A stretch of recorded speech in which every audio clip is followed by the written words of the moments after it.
तो ओपनआई जोनी इव द्वारा डिजाइन किया गया अपना खुद का भौतिक उपकरण बना रहा है, जिसे फॉक्सकॉन द्वारा निर्मित किया गया है और आईफोन और मैकबुक के साथ एक तथाकथित तीसरे कोर उपकरण के रूप में रखा गया है। यह छोटा, स्क्रीन रहित, पेन के आकार का है और आंतरिक रूप से गमड्रॉप के रूप में जाना जाता है। और आपूर्ति श्रृंखला लीक, अदालती गवाही और अमेरिका और एशिया भर में कई रिपोर्टों के अनुसार यह कोई साइड प्रयोग नहीं है। यह ओपनआई द्वारा लोगों को आई तक पहुंचने के तरीके को नियंत्रित करने का एक गंभीर प्रयास है, इससे पहले कि कोई और उन्हें पूरी तरह से लॉक कर दे। तो डिवाइस को अभी भी आधिकारिक तौर पर अघोषित किया गया है, लेकिन तस्वीर पहले से ही असामान्य रूप से स्पष्ट है। ओपनआई का पहला उपभोक्ता हार्डवेयर उत्पाद वर्तमान में डिजाइन चरण में है, जिसकी अनुमानित लॉन्च विंडो 2026 या 2027 में है। रिपोर्ट्स में इसे लगभग आईपॉड शफल के आकार का बताया गया है, जो गले में पहनने या जेब में रखने के लिए पर्याप्त हल्का है और जानबूझकर स्क्रीन रहित है। डिस्प्ले के बजाय यह एक माइक्रोफोन और एक कैमरे पर निर्भर करता है, जिसमें प्राथमिक इंटरफेस के रूप में आवाज होती है। एक खास खूबी बार बार सामने आती है,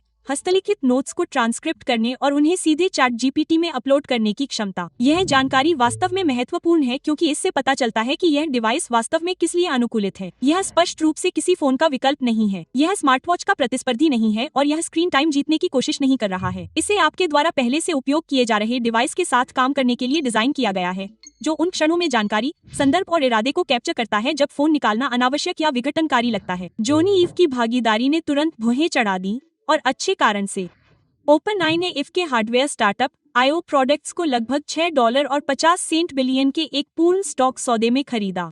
यह एक ऐसी कंपनी के लिए बहुत बड़ी प्रतिबद्धता है जिसने पहले कभी कोई उपभोक्ता उपकरण नहीं बनाया है। इव और सम अल्मान दोनों ने सार्वजनिक रूप से शुरुआती प्रोटोटाइप का असामान्य रूप से मजबूत शब्दों में वर्णन किया है। इव ने इस परियोजना को प्राथमिकता दी है और ऑल्टमन ने सुझाव दिया है कि डिवाइस आई हार्डवेयर से लोगों की अपेक्षा से कहीं आगे हैं। विनिर्माण निर्णय इस बात की पुष्टि करते हैं कि इसका उद्देश्य बड़े पैमाने पर होना है। शुरुआती योजनाओं में कथित तौर पर एक प्रमुख चीनी अनुबंध निर्माता लक्सशेयर शामिल था, लेकिन ओपनआई ने रास्ता बदल दिया। उत्पादन को फॉक्सकॉन में स्थानांतरित कर दिया गया है, जो आईफोन और गूगल पिक्सल डिवाइस को असेंबल करने वाली कंपनी है। वियतनाम में उत्पादन होने की उम्मीद है और अमेरिका में भी उत्पादन की संभावना है।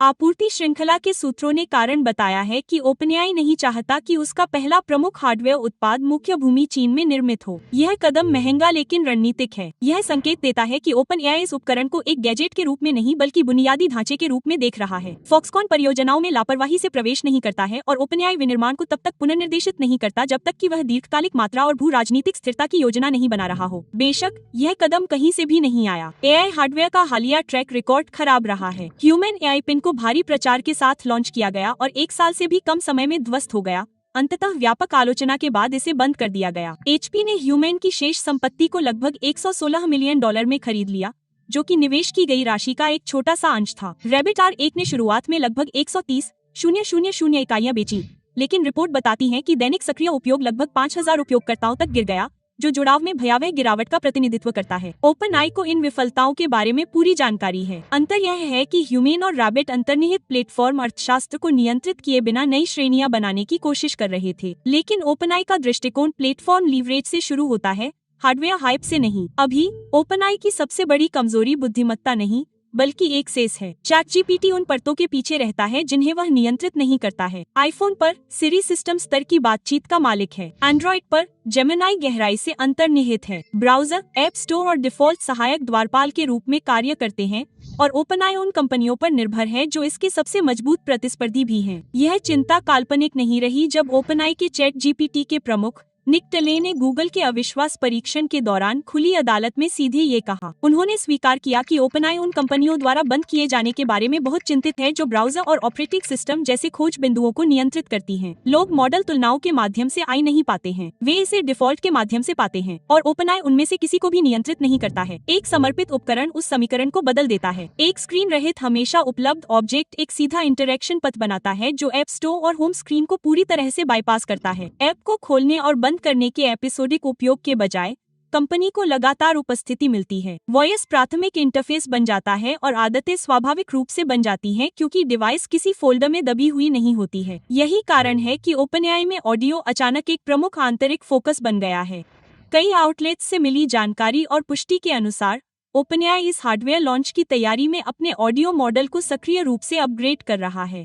आंतरिक रूप से शोधकर्ताओं का मानना है कि वर्तमान ऑडियो सिस्टम सटीकता और प्रतिक्रिया गति दोनों में टेक्स्ट मॉडल से पीछे हैं। यह अंतर तब बहुत मायने रखता है जब आपका डिवाइस लगभग पूरी तरह से आवाज पर निर्भर करता है। OpenAI कथित तौर पर टेक्स्ट और ऑडियो क्षमताओं को एकीकृत करने के लिए अनुसंधान, इंजीनियरिंग और उत्पाद में टीमों का पुनर्गठन कर रहा है। एक लीक तकनीकी विवरण से पता चलता है कि कंपनी ने एक नया ऑडियो आर्किटेक्चर विकसित किया है जो एआई को मौन की प्रतीक्षा करने के बजाय उपयोगकर्ता के बोलते समय बोलने की अनुमति देता है। यह छोटा लग सकता है, लेकिन यह बातचीत के अनुभव को मौलिक रूप से बदल देता है। यह एआई को बारी बारी से आदान प्रदान से दूर ले जाता है और वास्तविक बातचीत के करीब ले जाता है। समय स्पष्ट रूप से संरेखित होता है। इन उन्नत ऑडियो मॉडल के 2026 की शुरुआत में सामने आने की उम्मीद है, जो गमड्रॉप के लिए अनुमानित प्रोटोटाइप चरण से मेल खाता है। और यह संयोग नहीं है, डिवाइस मॉडल को आकार दे रहा है, इसके विपरीत नहीं। इस सभी डेटा के पीछे एक असहज सबटेक्स्ट भी चल रहा है। उच्च गुणवत्ता वाला मानव निर्मित डेटा दुर्लभ होता जा रहा है। सिंथेटिक डेटा मदद करता है,